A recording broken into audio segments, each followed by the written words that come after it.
वंदित्व सौवसीते ध्रुवम अचलमणो बम गंधपते आम समय पाहुर्मिनो शुद्ध केवली हरिदम निज स्वरूप को परम रस जामे करो अपार परमानंद में समय सारे अवतार कुंद कुंद मुनि चंदवर अमृत चंद मुनि आत्म रसी बनारसी कंदों पर। श्रीमद् भगवत कुंद कुंदाचार्य देव द्वारा रचित समय सार जी परमागम की कर्ता कर्म अधिकार में 76वीं गाथा में कहा था कि ज्ञानी पुद्गल कर्म को जानता है, पर वह पुद्गल कर्म रूप न परिणमित होता है, न उसे ग्रहण करता है, न उस रूप से उत्पन्न होता है। ये 76 से 79 गाथा तक 4 गाथाएं लगभग एक सी हैं। 77वीं गाथा में कहा कि आत्मा अपने ज्ञानी अपने को जानता हुआ भी वह परद्रव्य की पर्याय रूप न उत्पन्न होता है, न परिणमित होता है, न उसे ग्रहण करता है। इसलिए उद्गल का जीव आत्मा के साथ कर्ता कर्म भाव नहीं है। अब प्रश्न होता है कि उद्गल कर्म के फल को जानते हुए जीव का उद्गल के साथ कर्ता कर्म भाव है या नहीं। माने 76 गाथा में प्रश्न था कि वह आत्मा उद्गल कर्म को जानते हुए उद्गल के साथ कर्ता कर्म भाव है या नहीं। फिर प्रश्न हुआ कि आत्मा को अपने को जानते हुए उद्गल द्रव्य के साथ कर्ता कर्म भाव है या नहीं। अब कहते हैं पुद्गल कर्म के फल को जानते हुए जीव का पुद्गल के साथ कर्ता कर्म भाव है या नहीं। इस प्रश्न के उत्तर में यह 78वीं गाथा अवतरित होती है। ऋविपर्ण मदीड गिण हदी पज्जदीड परदब पज्जाय डाड़ी जाड़न तो बिहु पोगल कम फलम वृंतम। प्रश्न 274। उद्गल कर्म के फल अनंता ज्ञानी जन जाना करें पर द्रव्य पर्यायों न परण में नहीं गए नहीं उपजे। ज्ञानी पुद्गल कर्म के अनंत प्रकार के फलों को जानता हुआ प्रवृत्ता है, फिर भी परमार्थ से न तो परद्रव्य की पर्याय रूप परिणमन करता है, न उनमें कुछ ग्रहण ही करता है, न उनमें उत्पन्न होता है। इस प्रकार ज्ञानी का उनके साथ कर्ता कर्म भाव नहीं। ज्ञानी पुद्गल कर्म फल के अनंत प्रकार के फलों को जानता हुआ प्रवृत्ता है। कर्म तो हैं 8 और उनकी उत्तर प्रकृतियां हैं 148 और फिर ये तो स्थूल हैं ये भी, और भी कर्म के भगवान के ज्ञान में अनंत भेद ज्ञात हुए हैं। क्या समझ, तो उनके फल भी अनंत प्रकार के हैं और प्रत्यक्ष में दिखते भी हैं। क्या समझ में, 2 जीव एक से नहीं मिलते। क्या समझ में, उनके संयोग एक से कहीं नहीं मिलते। तो इसी प्रकार उनमें तो कर्म अनंत प्रकार के और उनके फल भी अनंत प्रकार के हैं। फिर भी लेकिन वे कर्म किसके, पुद्गल के, और उनका फल किस पर, पुद्गल पर। उनको यह जानता हुआ प्रवृत्ता है। अज्ञानी उनका भोक्ता बनता है। क्या समझ में आया। अज्ञानी उनको भोगता है और ज्ञानी उनको जानता है। इसलिए ज्ञानी के ज्ञान चेतना होती है और अज्ञानी के कर्मफल चेतना होती है। फिर भी परमार्थ से न तो परद्रव्य की पर्याय रूप परिणमन करता है, क्या समझना, परद्रव्य की पर्याय रूप न परिणमन करता है, न उनमें कुछ ग्रहण ही करता है और न उनमें उत्पन्न होता है। क्या समझ, माने आत्मा परद्रव्य की पर्याय रूप परिणमन नहीं करता, माने जो पुद्गल कर्म का फल है उस रूप से आत्मा परिणमन नहीं करता, कुछ उसमें से ग्रहण नहीं करता और न कुछ उसमें उत्पन्न करता है। वो स्वयमेव कर्म के फल द्वारा कर्म के उदयानुसार ही बाह्य परद्रव्य की पर्यायों की स्थिति बनती है। उसमें ज्ञानी का उनके साथ कर्ता कर्म भाव नहीं, अज्ञानी कर्ता कर्म भाव मानता है। समझ में आना, ज्ञानी कर्ता कर्म भाव है नहीं और अज्ञानी के भी है नहीं पर मानता है, ये मेरा कर्म है और मैं इसका करता हूँ, मैंने ये सुख दुख के कार्य किए हैं। और ज्ञानी जानता है कि मैंने किए नहीं, मैं जानता हूँ क्या, कि ये पुण्य का उदय का फल है। समझ में आना, ये साता वेदनी का फल है, शरीर की स्वस्थता होना, अनुकूल संयोग मिलना, ये साता वेदनी कर्म का फल है। रोगाधिक होना, प्रतिकूल संयोग होना, ये असाता वेदनीय कर्म का फल है।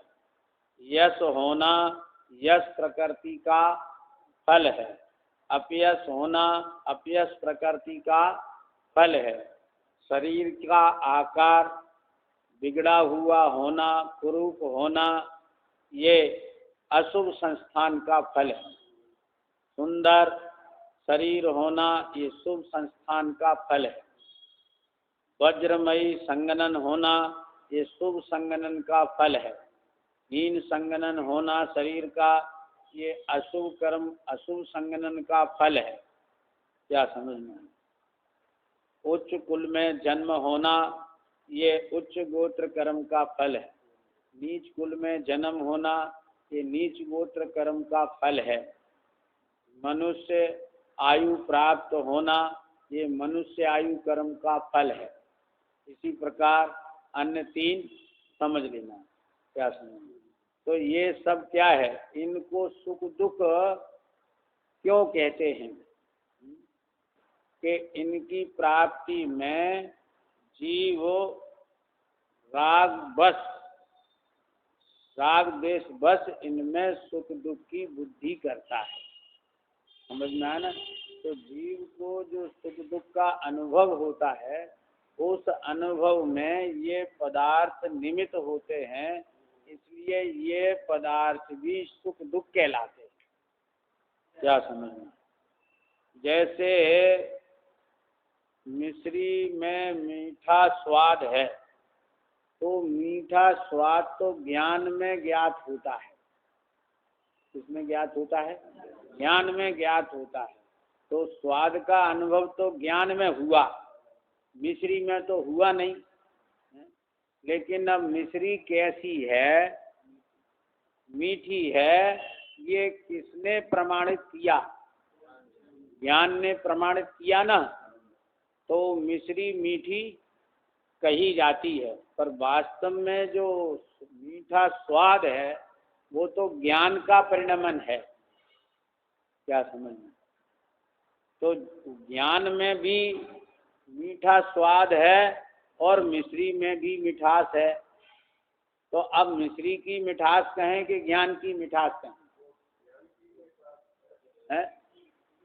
मिश्री में और ज्ञान की ज्ञान में। ऐसे ही आत्मा में जो सुख दुख का अनुभव होता है वो आत्मा की पर्याय है।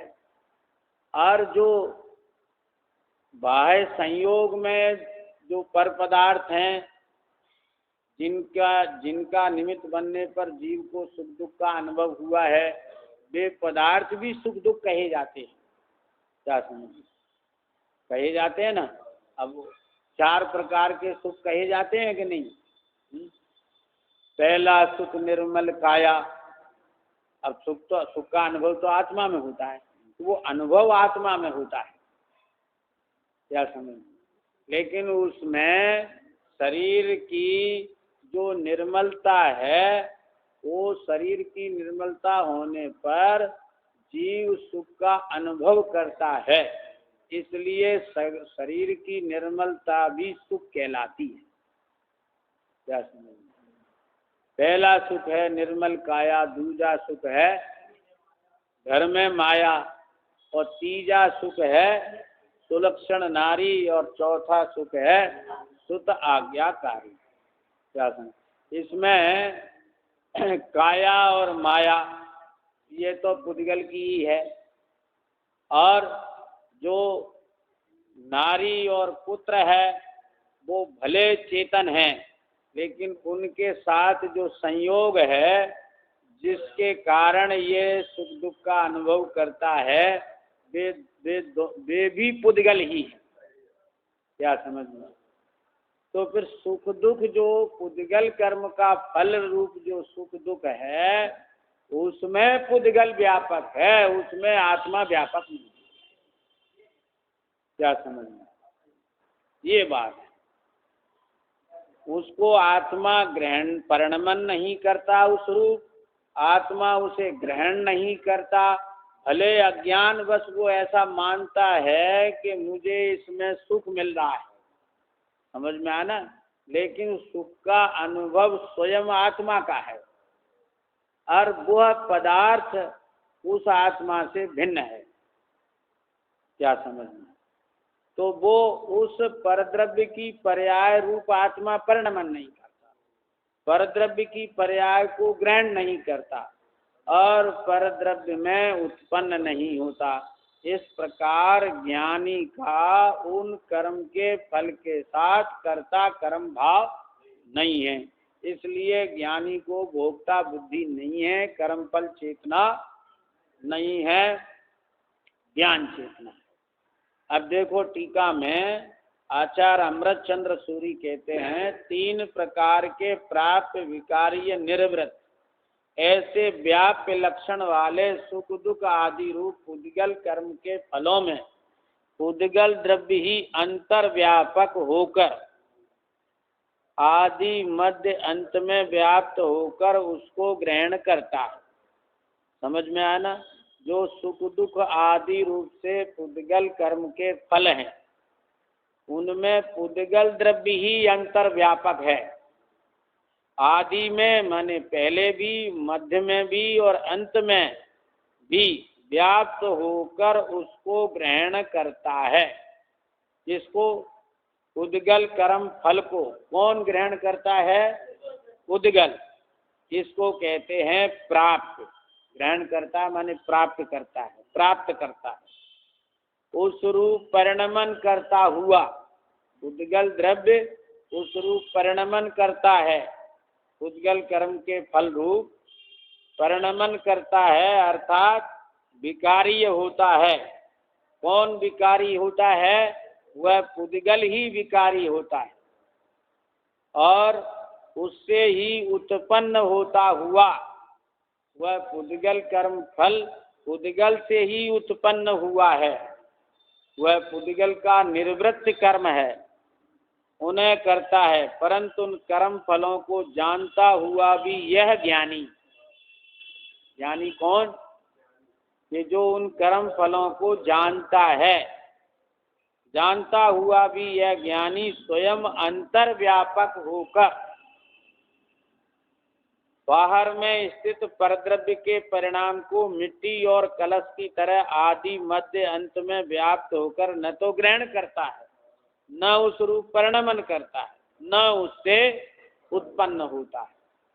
ज्ञानी जीव उन कर्म फलों को जानता है और जानते हुए भी वह अंतर्व्यापक होकर उस कर्म के फल को में व्याप्त होकर न उसे ग्रहण करता है। जैसे मिट्टी कलश को ग्रहण करती है, ऐसे जानता हुआ ज्ञानी पुद्गल कर्म फल को ग्रहण नहीं करता, पुद्गल कर्म फल रूप परिणमन नहीं करता और पुद्गल कर्म फल रूप से उत्पन्न नहीं होता।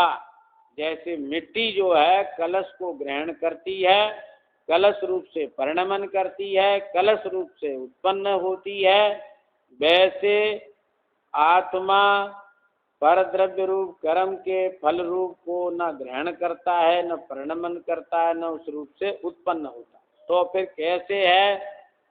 ज्ञानी प्राप्य विकारीय निर्वृत्त रूप व्याप्य लक्षण वाले अपने स्वभाव रूप कर्म में स्वयं अंतर्व्यापक होकर आदि मध्य अंत में व्याप्त होकर उसी को ग्रहण करता है, उसी रूप परिणमन करता है, उससे ही उत्पन्न होता है। क्या समझ में? ज्ञानी परद्रव्य रूप कर्म फल से को न ग्रहण करता है, न उत्पन्न होता है, न परिणमित होता। ये बात रही पुद्गल की नास्ति। अब अस्थि से बात करते हैं कि ज्ञानी प्राप्य विकारीय निर्वृत्त रूप व्याप्य लक्षण वाले अपने स्वभाव रूप कर्म में, स्वभाव रूप कर्म समझ में आना, वो ज्ञानावरणादि नहीं, अपने स्वभाव रूप कर्म में स्वयं अंतर्व्यापक होकर, स्वयं उसमें व्यापक होकर आदि मध्य अंत में, माने पहले भी मध्य में भी और अंत में भी व्याप्त होकर उसी को ग्रहण करता है, उसी रूप परिणमन करता है। कर्म माने परिणमन, पर्याय, तो वह पर्याय को ग्रहण करता है, अपनी पर्याय को, अपनी पर्याय रूप परिणमन करता है और अपनी पर्याय से ही उत्पन्न होता है। समझ में आना? पर्याय परिणमन करती है ऐसा नहीं, पर्याय ग्रहण करती है ऐसा नहीं, पर्याय उत्पन्न होती है ऐसा नहीं। तो कैसा है कि आत्म द्रव्य अपनी पर्याय रूप परिणमन करता है, अपनी पर्याय से उत्पन्न होता है, अपनी पर्याय को ग्रहण करता है। लेकिन ज्ञानी प्राप्त विकारी निवृत्त रूप व्याप्य लक्षण वाले परद्रव्य के परिणाम रूप कर्म को नहीं करते हुए सुख दुख रूप कर्म फल के पुद्गल कर्म के फलों को जानता ही है। अतः ज्ञानी का पुद्गल कर्म के साथ कर्ता कर्म भाव नहीं है। सब प्रकार से स्पष्ट है। क्या समझ? कर्म के साथ कर्ता कर्म भाव नहीं है। भावार्थ पूर्व की गाथा में जो भावार्थ कहा था वही यहाँ भी जानना, क्योंकि ये चारों गाथाएं लगभग एक जैसी, इसलिए भावार्थ अलग से नहीं लिखा पंडित जी ने। अब प्रश्न होता है कि जीव के परिणाम, अपने परिणाम और अपने परिणाम के फल को नहीं जानने वाला पुद्गल द्रव्य का जीव के साथ कर्ता कर्म भाव है या नहीं। माने 3 गाथाएं जीव की तरफ से लिखी गई थी।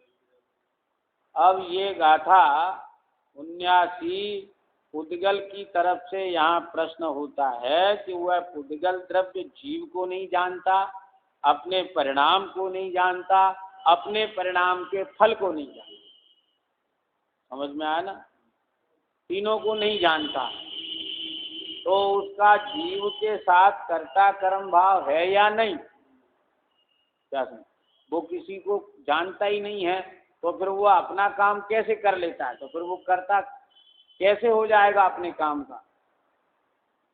ऐसे लोग में एक मानता है ना कि जो जड़ पदार्थ है वो जानता ही नहीं है। क्या समझ? तो वो कैसे कर्ता हो जाएगा? है? या तो ईश्वर करता हो या फिर आत्मा करता हो, चेतन पदार्थ। जड़ पदार्थ करता कैसे हो जाएगा अपने कार्य का, क्योंकि वो तो कुछ जानता ही नहीं है।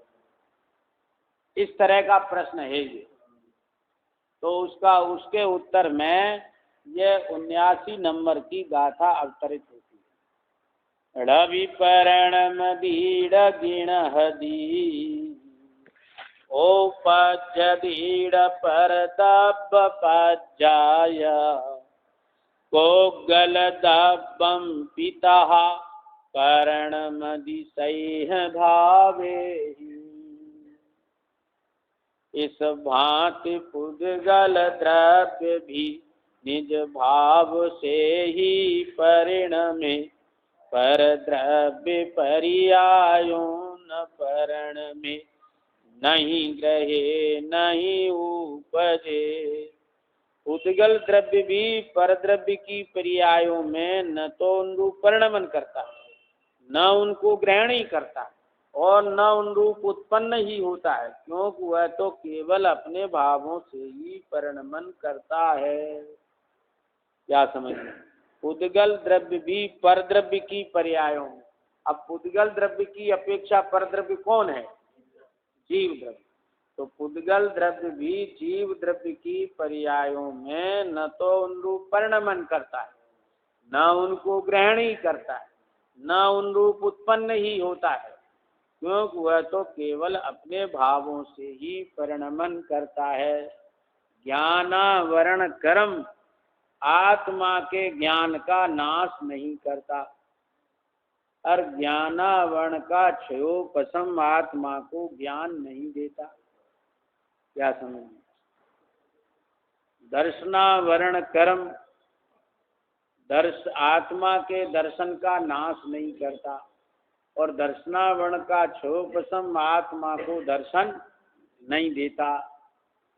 मोहिनी कर्म आत्मा को मिथ्या दृष्टि नहीं बनाता। चारित्र मोहिनी कर्म आत्मा को कसाई नहीं बनाता। अंतराय कर्म आत्मा के दान लाभ भोग वीर्य में अंतराय नहीं डालता, उनको रोकता नहीं है।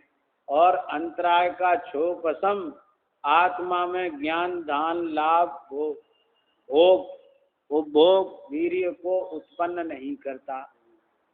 और इनका क्षय, अंतराय का क्षय आत्मा में ये 5 लब्धि प्रकट नहीं करता। ज्ञानावरण का क्षय आत्मा में केवल ज्ञान पैदा नहीं करता। दर्शनावरणी कर्म का क्षय आत्मा में केवल दर्शन प्रकट नहीं करता। मोहिनी कर्म आत्मा में सुख प्राप्ति सुख को नहीं देता। क्या समझ में? क्यों नहीं देता? कि वह परद्रव्य की पर्याय रूप न परिणमन करता है, न उत्पन्न होता है, और न केवल अपन भावों से परिणमन करता है। क्या समझ? साता वेदनी कर्म आत्मा को सुखी नहीं बनाता, सुख रूप परिणमन नहीं कराता। असाता वेदनी आत्मा को दुख रूप परिणमन नहीं कराता। गोत्र जो है आत्मा को ऊंचा नहीं करता, उच्च गोत्र नीच गोत्र आत्मा को नीचा नहीं करता है। नाम कर्म आत्मा का रूप सौंदर्य नहीं बनाता, और वो आयु कर्म आत्मा को मनुष्य आदि रूप से परिणमन नहीं कराता। इस प्रकार वह आत्मद्रव्य की पर्यायों में न परिणमन करता है, कौन? उद्गल द्रव्य, न उनको ग्रहण ही करता है और न उन रूप उत्पन्न ही होता है, क्योंकि वह तो केवल अपने भावों से ही परिणमन करता है। क्या समझ में? वो आत्मा के भावों रूप से परिणमन नहीं करता है। चेतन का भाव चेतन में और पुद्गल का भाव पुद्गल में होता है। समझ में आया ना?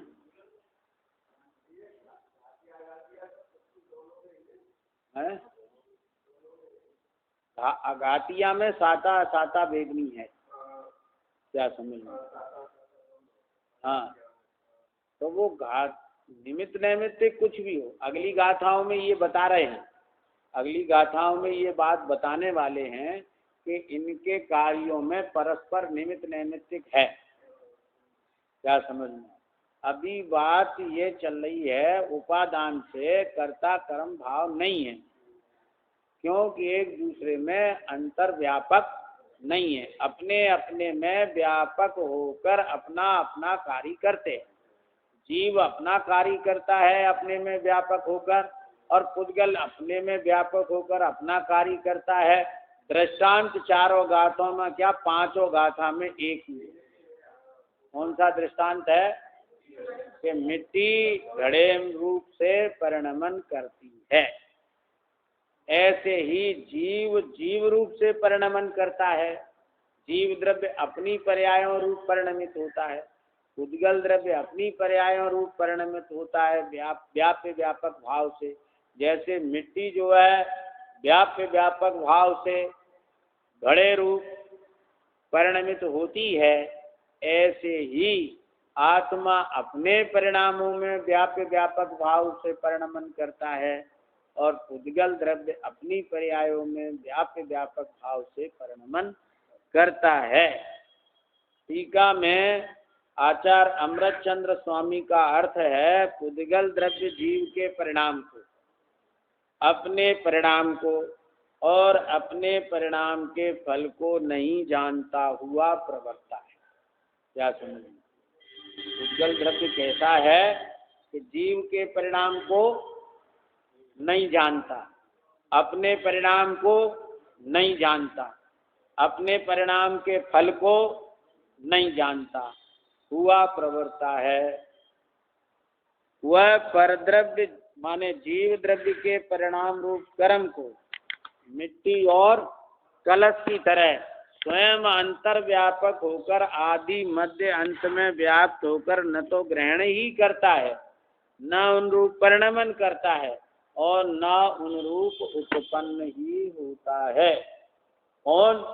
पुद्गल द्रव्य। पुद्गल द्रव्य के लिए परद्रव्य कौन? जीव द्रव्य। तो पुद्गल द्रव्य जीव द्रव्य के परिणाम रूप कर्म को, माने जीव द्रव्य का जो परिणाम है वो जीव का कर्म है, समझ में आया ना? वह जीव का कर्म है, वह जीव का कर्म विकारी और अवकारी के भेद से दो प्रकार का, विकारी और अवकारी के भेद से दो प्रकार का कर्म है।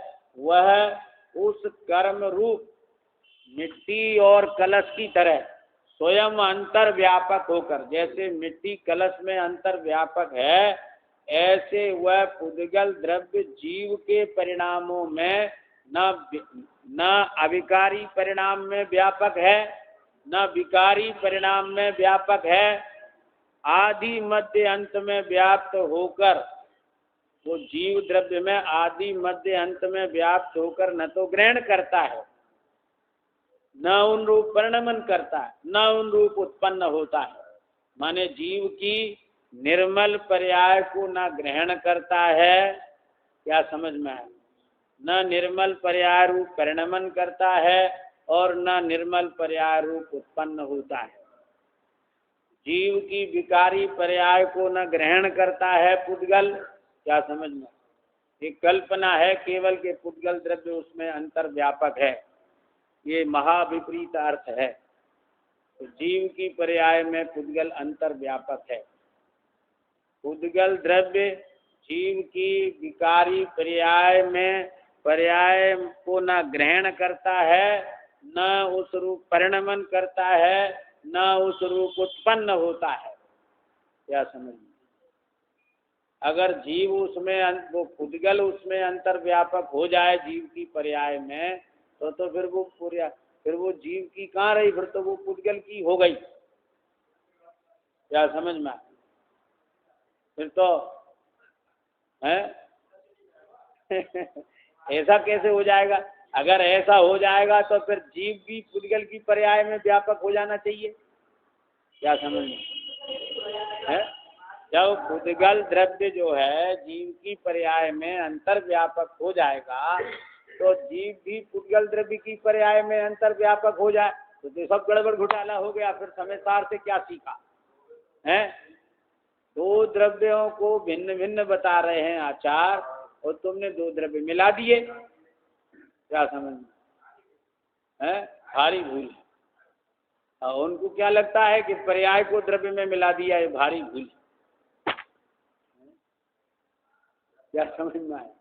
अरे तुम दूसरे द्रव्य की पर्याय को दूसरे द्रव्य में मिला रहे हो, जीव की पर्याय को पुद्गल में मिला रहे हो, ये तो भारी भूल है। जीव के परिणाम में कैसा भी परिणाम हो जीव का, उसमें जीव अंतर्व्यापक है, पुद्गल उसमें अंतर्व्यापक नहीं है। और पुद्गल का परिणाम कैसा भी हो उसमें जीव अंतर्व्यापक नहीं होता। हाँ, तो फिर दो द्रव्य की भिन्नता कायम नहीं रहेगी, फिर द्रव्य ही नहीं रहेंगे, फिर तो वो मिलके गड़बड़ घोटाला हो जाएगा। तो फिर कैसा है कि पुद्गल द्रव्य प्राप्य विकारी निर्वृत्त रूप व्याप्य लक्षण वाले अपने ही स्वभाव रूप कर्म में अंतर्व्यापक होकर उसके आदि मध्य अंत में व्याप्त होकर उसे ही ग्रहण करता है। किसे ग्रहण करता है? पुद्गल द्रव्य अपने में ही, अपने कर्म फल में ही अंतर्व्यापक होकर आदि मध्य अंत में व्याप्त होकर उसे ही ग्रहण करता है। समझ में आना? पुद्गल द्रव्य अनादि से पुद्गल द्रव्य ही ने ज्ञानावरणादि को ग्रहण किया है, जीव ने ग्रहण नहीं किया। पुद्गल ने ही ज्ञानावरण कर्म को ग्रहण किया है, पुद्गल ने ही दर्शनावरण कर्म को ग्रहण किया है। मैंने आठों कर्मों को पुद्गल द्रव्य ने ही ग्रहण किया है और आठों कर्म रूप पुद्गल द्रव्य ही परिणमित तो हुआ है और आठ कर्म रूप पुद्गल द्रव्य ही उत्पन्न हुआ है। समझ में आया ना? आठ कर्म रूप परिणमन पुद्गल का ही हुआ है, पुद्गल को ही उसने ग्रहण, वो पुद्गल द्रव्य ने ही इन आठ ज्ञानावरणादि कर्मों को ग्रहण किया है, परिणमन किया है, उत्पन्न किया है। क्या समझ में आया? पुद्गल ने ही ज्ञानावरणादि का आश्रय किया है, पुद्गल ने ही ज्ञानावरणादि का बंध किया है, पुद्गल ही ज्ञानावरणादि का संवर करता है और पुद्गल ही ज्ञानावरणादि की निर्जरा करता है और पुद्गल ही ज्ञानावरणादि का अभाव कर मोक्ष करता है। समझ में आया ना? पुद्गल का काम पुद्गल में होता है। कैसे? जैसे रस्सी की गांठ रस्सी में लगती है। समझ में आया ना? गाय रस्सी, गाय की गांठ, गाय से रस्सी की गांठ नहीं लगती, गाय तो फंसी है, रस्सी की गांठ रस्सी में लगती है, हथकड़ी हथकड़ी में फंसती हैं। क्या समझ में? ऐसे ही पुद्गल से कर्म की रचना होती है और पुद्गल ही उस रूप से परिणमन करता है और पुद्गल ही उत्पन्न होता है उस रूप से। इस जगत में पुद्गल का ही खेल है, इनमें नाई हमारो है। ऐसा बेमेल वस्तु हूं मैं जिसमें पुद्गल से हमारा मेल नहीं है। उस रूप ही परिणमन करता है, उस रूप ही उत्पन्न होता है। इसलिए वह प्राप्य विकारी निर्वृत्त रूप व्याप्य लक्षण वाले परद्रव्य के परिणाम स्वरूप कर्म को नहीं करता हुआ वह पुद्गल द्रव्य जीव के परिणाम, अपने परिणाम और अपने परिणाम के फल को जानता भी नहीं है। अतः उस पुद्गल का जीव के साथ कर्ता कर्म भाव नहीं है, वो जानता नहीं है, फिर भी इन कार्यों को, उन कार्यों का कर्ता वो अंतर्व्यापक होकर स्वयं। समझ में आ? आप कहें कैसे करता होगा? अरे वो तो होता है। डॉक्टर के पास गए, एक गोली बुखार की लिख दी उसने, एक गोली खांसी की लिख दी, एक गोली खुजली की लिख दी, क्या समझ, एक गोली पेट की लिख दी। अब वो चारों गोली एक संग गई। अब वहां कौन बैठा है? जो उस गोली का काम अलग अलग कराए। हड्डी में दर्द है तो वो हड्डी में पहुंचाए, हैं? रक्त विकार है तो वो रक्त में ले जाए उस गोली को। क्या समझ में आया? बुखार है तो उसे उतारने का काम वो अलग करे, और पेट खराब है तो उसके लिए पेट की गोली है तो वो पेट को सही करे। तो ऐसा उसमें कौन बैठा हुआ है जो वो गोलियों से इस तरह का काम अलग अलग करा रहा है कोई? है वो स्वयं परिणमन हो रहा है उसका कि नहीं हो रहा?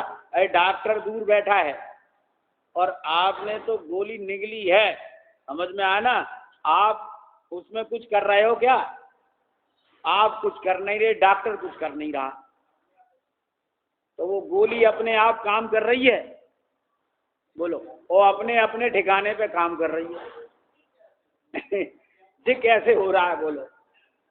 ऐसे ही पुद्गल कार्माण वर्गणाओं से कर्मों की रचना स्वयं होती है। और अब तो कंप्यूटर सब दिखा रहा है।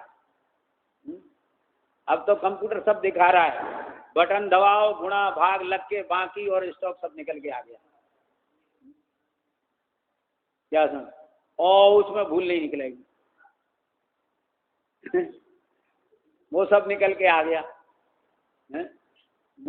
मोबाइल में नंबर डायल करते, 10 नंबर का 10 अक्षर हैं, वे नहीं गिनती वाले नहीं, नाम के 10 अक्षर हैं, और नाम में से 1 2 3 4 नंबर ही डायल करो, अक्षर दबाओ और वो नंबर आ जाता है।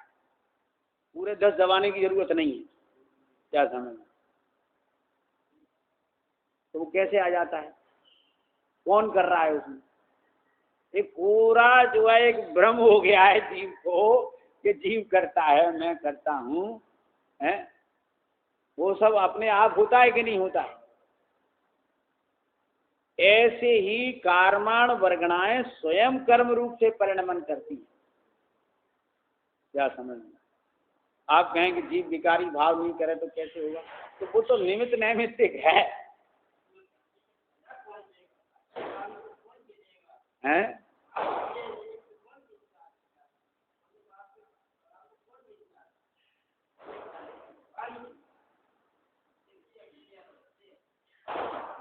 उनका भगवान महादुखी है। क्या समझ में?